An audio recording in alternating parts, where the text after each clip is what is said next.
Assalamualaikum warahmatullahi wabarakatuh. Halo teman-teman semuanya, balik lagi di channel Codeners. Seperti yang sudah saya bilang ya teman-teman, bahwa nantinya Codeners akan riset dan saya akan coba menambahkan video tutorial yang lebih bermanfaat lagi buat kalian semua. Kita akan coba untuk membuat portfolio website teman-teman. Mungkin bagi teman-teman yang sekarang lagi belum ada kerjaan gitu ya. Mungkin bagi teman-teman yang mungkin baru kena PHK gitu ya, ingin coba dari UX designer misalkan, ingin cobain front end gitu ya, mengubah, dari desain kalian menjadi prototype. Nah, ini mungkin bisa jadi tutorial yang tepat buat kalian semua ya. Oke, di sini saya akan coba buka Dribbble teman-teman. Di sini saya menemukan ada website seperti ini nih tadi ya, saya coba iseng-iseng cari, ternyata ketemu seperti ini, ya. Kita ingin cobain buat website seperti ini sebenarnya susah atau enggak sih gitu ya, atau, sebenarnya nggak terlalu susah-susah banget gitu ya. Oke, langsung aja kita cobain ya buat nambahin portfolio kalian ini lumayan nih ya. Dan bagi kalian yang mungkin mau ikutan kursus mastering web design silakan, itu biayanya Rp500.000 dan kita masih menunggu ya siswa-siswa, yang akan join di batch selanjutnya gitu ya. Nanti kita akan coba jalan di akhir Maret ini ya, insya Allah akhir Maret ini kita akan coba jalan, dan kurang lebihnya nanti kita akan coba buat dari nol ya. Jadi dari desain, tapi kita mulai dari HTML, CSS dulu dan juga SAS, baru kita ke Figma. Kenapa seperti itu? Alasannya saya akan coba jelaskan di, kursus Mastering Web Design ya. Oke, langsung aja kita coba mulai nih teman-teman. Saya butuh, Visual Studio Code ya. Saya akan coba buat new window. Bagi teman-teman yang belum punya Visual Studio Code, silakan di-download. Itu free, gratis ya. Dan tools ini sangat luar biasa gitu ya. Eh, dan juga kalian harus menginstal beberapa tools ya, beberapa extension. Di antaranya ada Auto Rename Tag, ada Live Stats Compiler, ada Live Server, ada Path Intelligence. Ini yang paling sering kita pakai gitu ya teman-teman. Nah, untuk PHP dan lain-lainnya ini sebenarnya hanya tambahan saja, dan SFTP ini biasanya kita gunakan untuk, kita sync ke hosting. Sebenarnya tutorialnya sudah saya berikan waktu itu ya, bagi teman-teman yang mungkin belum melihatnya bisa melihatnya sekarang, tutorial untuk, coding melalui hosting langsung ya, dengan menggunakan Visual Studio Code. Oke, langsung aja nih teman-teman, kita akan cobain ya, kita akan coba buka. Ini saya akan coba kita nanti akan ada series ya, ini adalah seri pertama, kita akan coba buat portfolio kita. Saya akan coba buat new, misalkan di sini saya buatnya namanya adalah part 1. Oke, saya akan coba drag and drop ke Visual Studio Code. Yes, I trust the author ya. Kemudian di sininya kita akan cobain buat index.html. Nah, kenapa index.html ini kita bahas di kursus Mastering Web Design gitu ya, secara detail, secara rinci. Bagi teman-teman yang yang mau tahu lebih detail mungkin bisa ikutan di kursus Mastering Web Design ya. Di sini kita coba set dulu HTML.25.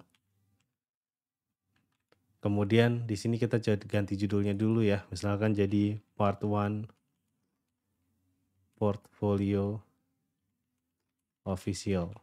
Oke. Nah, di sini kalau kalian udah install, Live SAS Compiler, maka dia akan otomatis biasanya install Live Server. Nah, kita bisa langsung lihat perubahannya ya teman-teman ya. Cukup ke view, command palette, kemudian kalian bisa cari Live Server, kemudian open with Live Server, seperti ini. Ya, nanti kita akan melihat hasilnya akan seperti ini. Ya, tadi kita udah membahas tentang title, part 1 portfolio official, maka di sini nanti akan ada part 1 portfolio official, seperti ini ya. Nah, tujuan kita adalah kita ingin membuat website seperti ini teman-teman. Ya, kita akan coba buat website seperti ini.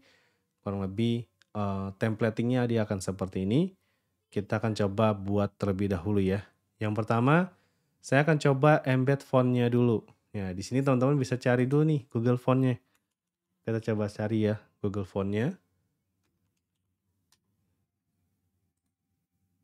Nah, teman-teman bisa cari di sini yang kira-kira sesuai aja gitu ya dengan desain yang tadi ya. Nggak perlu sama-sama banget gitu ya.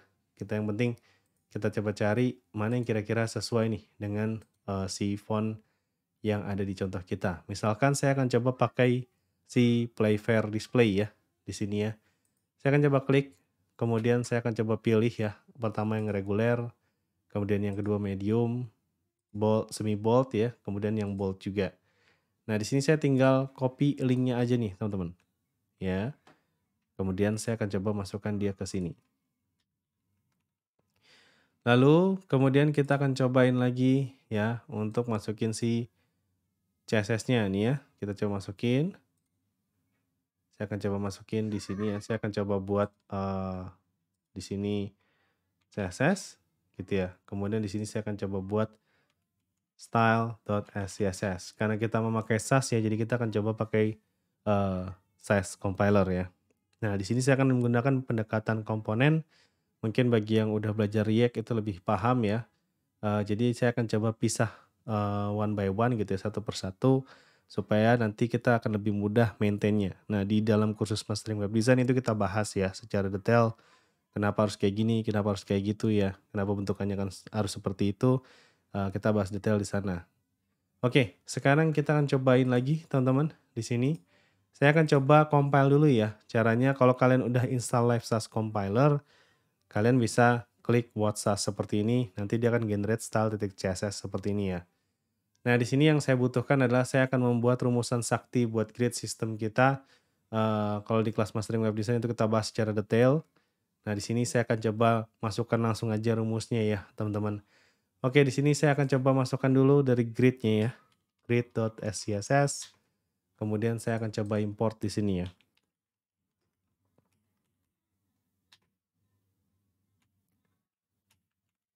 Oke. Nah, sekarang saya akan coba memasukkan rumus saktinya di sini ya.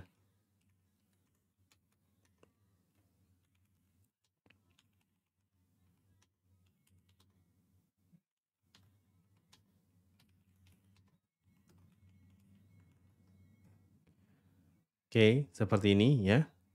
Nah, terus kita apain lagi? Setelah kita buat kontainer, saya akan coba buat row.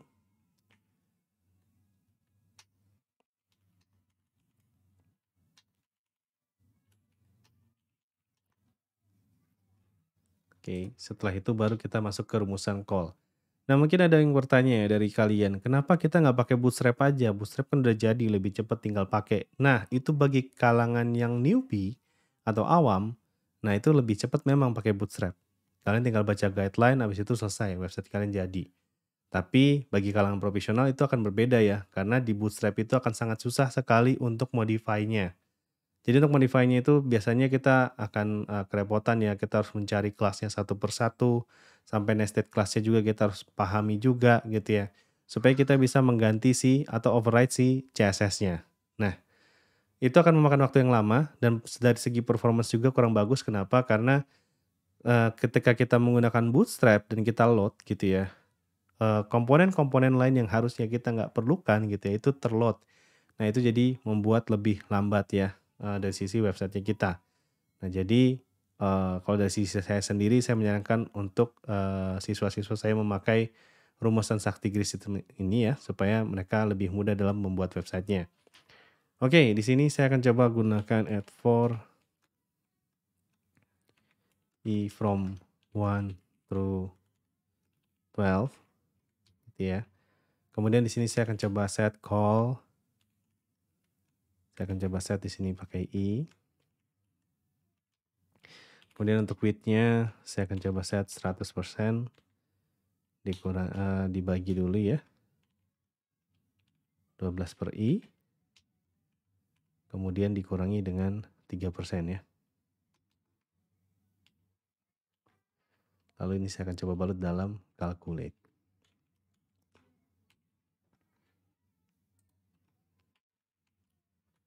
Oke, seperti ini dan saya akan coba set margin 1,5%. Nah, kenapa rumusannya seperti ini? Nah, ini saya jelaskan di kelas Mastering Web Design ya. Saya jelaskan secara detail di sana.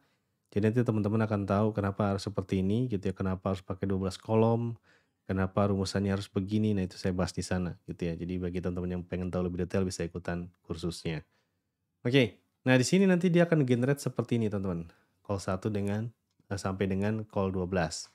Nah ini sama seperti Bootstrap ya teman-teman ya. Kalian sebenarnya kan butuh grid-nya doang ya, nggak butuh semuanya gitu ya. Biasanya itu kalau misalkan yang udah mulai ngerti-ngerti HTML ataupun CSS, kalian cuma butuh ininya aja sebenarnya, nggak butuh semuanya.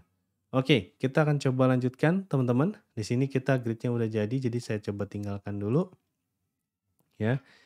Kemudian di sini kita akan coba untuk mulai membuat website ini ya. Jadi kita akan coba mulai membuat website ini. Yang pertama saya akan mulai dari header-nya nih ya. Header-nya ini ada 3 komponen sebenarnya di sini. Ada logo, ada menu dan juga ada button Hire Me di sini ya. Jadi saya akan buat dengan simpel sekali. Pertama saya akan buat komennya dulu. Jadi biasakan menggunakan komen teman-teman supaya kalian bisa memudahkan developer dalam mencari akhiran dari script kalian gitu ya. Ini bukan end developer tapi end header ya. Oke, kemudian di sini kita coba set header, container, kemudian saya akan coba pilih row, lalu saya akan bagi dia menjadi kita coba cek dulu 1, 2, dan 3. Nah, di sini saya akan menggunakan call 3 mungkin. Yang ini kita coba pakai call 6 gitu ya. Sisanya adalah call 4 gitu ya. Atau untuk menu biasanya kita pisahkan sendiri ya. Untuk menu biasanya kita pisahkan sendiri.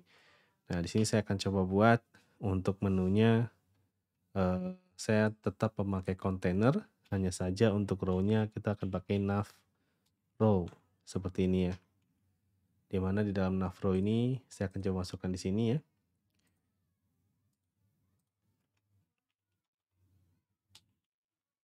nav.scss, kemudian saya kasih nav, kemudian di sini saya akan kasih nav row. Ya, di sini saya akan coba set display flags. Ya, flags wrap-nya kita coba set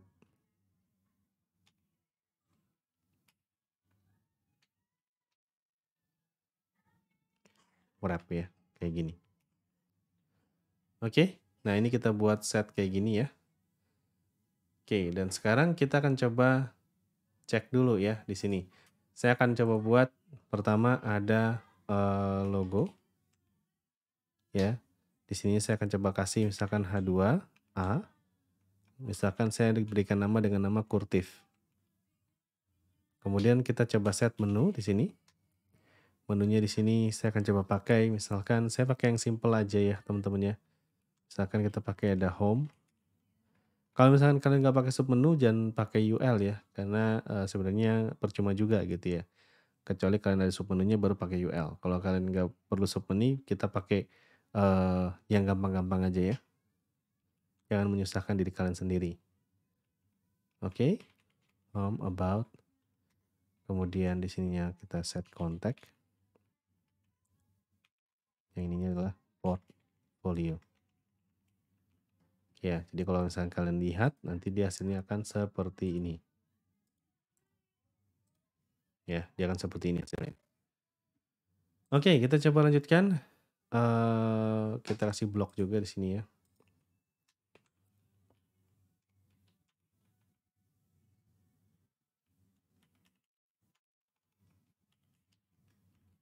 Oke.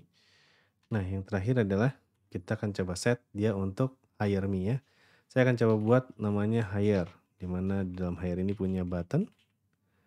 Atau kita buat A aja, A titik button. Nah, di sini saya akan coba bilang hire me. Jadi nanti dia akan seperti ini ya bentukannya. Oke. Nah, sekarang saya akan coba import dulu si nav-nya ya. Nav-nya ini tadi belum kita import ya, kita coba import dulu.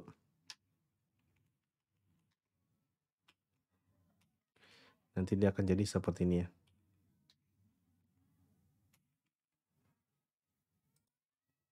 Kita coba cek. Nah, dia seperti ini. Kalau kita lihat nav-nya sudah terinsert gitu ya. Tapi kalau kita lihat di sini kita coba cek dulu ya, dan row-nya display flags-nya sudah benar. Kita akan coba cek dulu. Saya akan coba klik kanan, teman-teman. Di bagian sini ya. Nah, di sini untuk navro-nya dia belum masuk nih di sini ya. Jadi untuk navro-nya dia belum masuk. Nah, di sini saya coba empty cache dulu ya. Belum masuk juga ya di sini. Oke, kita coba cek dulu ya di sini. Di sini apakah si navigasinya ini dia udah terselect atau enggak? Di sini kalau kita lihat udah navro ya bener ya. Cuma dia nggak berubah. Harusnya dia display flex dan flexnya pakai wrap ya. Kita coba cek dulu. Di sini navro-nya udah benar. Dia udah ada logo, menu dan juga higher. Oke. Nah, sekarang kita akan coba cek dulu ya di CSS-nya. Di CSS-nya kita coba cek. Nah, ini ada ya. Navro-nya ada. Oke. Kemudian kita coba cek dulu di bagian sininya. Dia ada navro. Oke. Harusnya dia berubah ya. Tapi di sini yang kita lihat dia nggak berubah sama sekali ya. Dan dia harusnya ini ada display flex ya. Kita coba cek lagi. Saya akan coba watch-nya saya coba stop. Kemudian saya watch lagi. Ya. Dan di sini pastikan kalian sudah mengembed si style.css-nya. Kalau enggak nanti dia nggak jalan ya. Kita akan coba set dulu ya. Link kayak gini CSS. Kemudian kita coba set Ctrl spasi CSS. Kita pilih style.css ya. Kayak gini. Oke. Nanti dia kayak gini ya. Dia nanti kayak gini. Nah, terus kita akan coba set dulu di sini ya. Di sini kita akan coba cek misalkan saya akan coba untuk di bagian sini ya, justify kontennya. Saya akan coba set space between ya. Oke, di sini kita coba cek dulu untuk space between-nya. Nah, nanti dia akan seperti ini ya. Dia nanti akan seperti ini. Setelah itu kita akan cobain dulu ya. Kita akan cobain dulu untuk di align ya. Kita coba align dulu nih di sini ya. Di sini kita coba set align item center ya. Kita coba cek. Di sini ya. Kita coba cek dulu. Nah, nanti dia akan seperti ini ya. Dia nanti akan seperti ini. Oke? Kalau kita lihat nanti dia seperti ini ya. Nah, sekarang kita akan coba buat bagian sini supaya bentuknya seperti button dan di sini juga kita coba hilangkan ya. Kita coba hilangkan dulu garis bawahnya di sini ya. Maka di bagian sini kita akan coba cek ya untuk bagian navigasinya. Di sini ada bagian logo ya, kemudian menu dan juga higher ini ya. Nah, di sini saya akan coba gabungkan. Kita punya logo ya.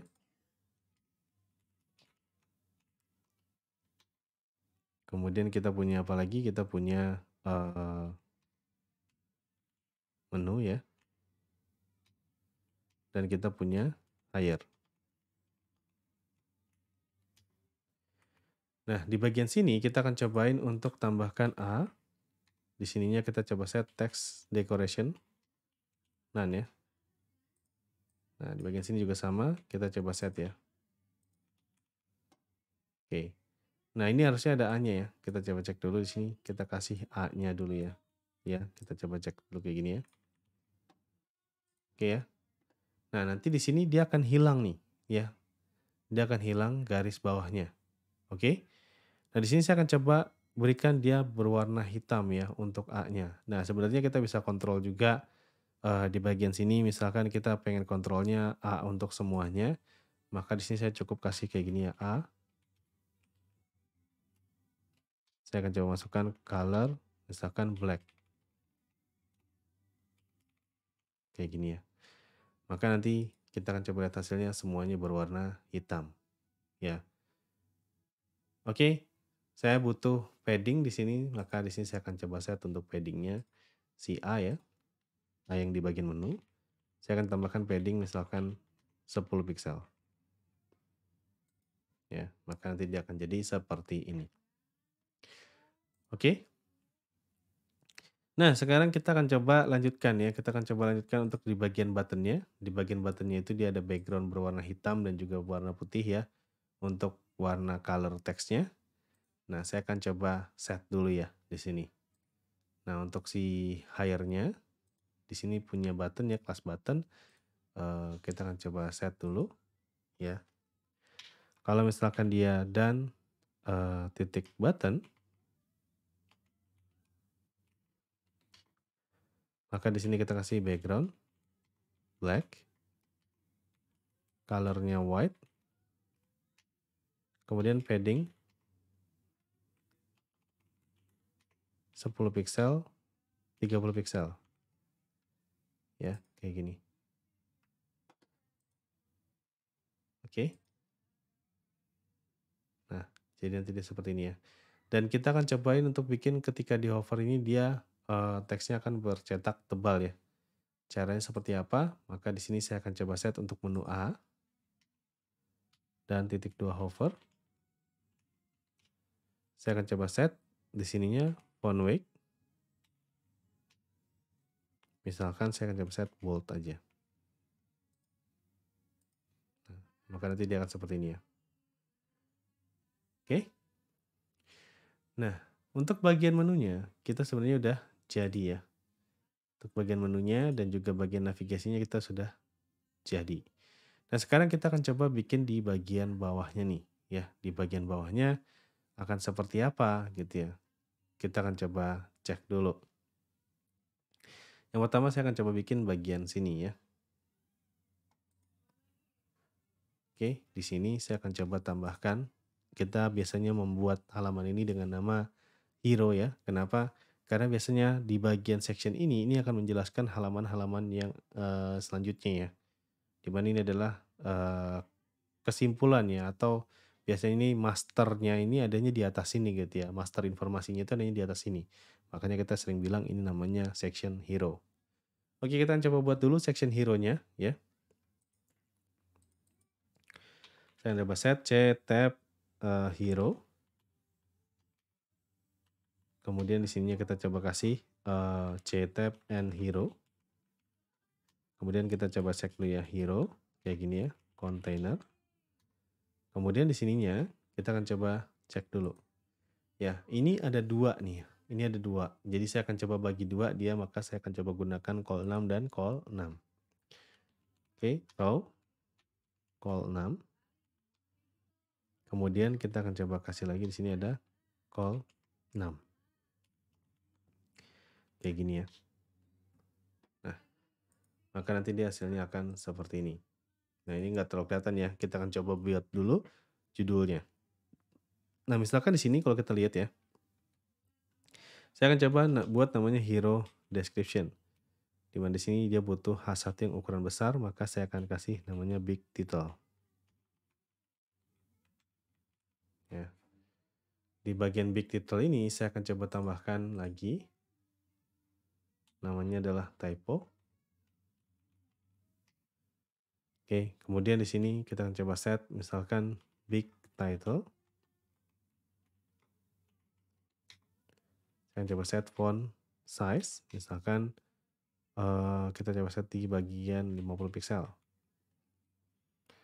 Oke ya, kita akan coba tambahkan dulu di bagian big title-nya. Misalkan membuat website itu mudah sekali kan.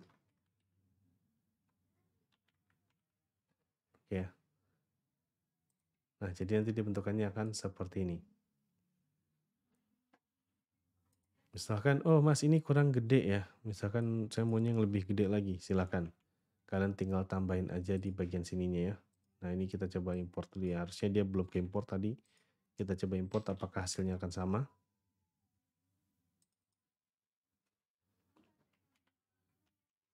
Kayak gini ya. Nah nanti dia akan seperti ini ya. Dia akan besar seperti ini.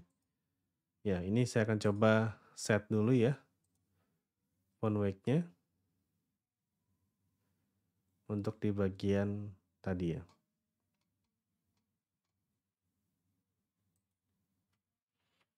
Di sini saya akan coba kasih dulu misalkan namanya header ya.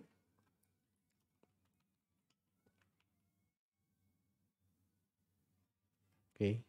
Nah, terus kemudian di sini kita akan coba kasih namanya hero. Oke. Nah, untuk di bagian hero-nya ya, untuk di bagian hero-nya ada baiknya saya akan coba selesaikan di part 2 ya atau di part 2. Jadi nanti di part 2 kita akan coba selesaikan hero-nya. Jadi ini seperti yang tadi saya bilang ya, ini adalah part by part. Jadi kita bisa lihat nanti websitenya akan seperti apa gitu ya. Oke? Nah, bagi kalian yang ada pertanyaan, kalian bisa langsung tinggalkan komentar ya. Bagi kalian yang mau ikut kursus, kalian bisa WhatsApp saya langsung ya untuk menanyakan soal pendaftaran dulu. Baru kemudian kalau misalnya masih tersedia, kalian bisa langsung belajar ya. Oke, sampai ketemu di part 2 ya. Di part 2 kita akan membahas tentang hero pada section. Oke, sampai di sini mudah-mudahan teman-teman jelas ya dan tidak ada pertanyaan signifikan. Kalau misalnya ada yang mau ditanyakan silakan bisa tinggalkan komentar kalian di bawah ini gitu ya. Dan nanti juga saya akan coba cantumkan kontak saya ketika kalian mungkin berminat untuk ikutan kursus dari saya. Sekian dari saya, sampai ketemu lagi di video selanjutnya ya. Wassalamualaikum warahmatullahi wabarakatuh.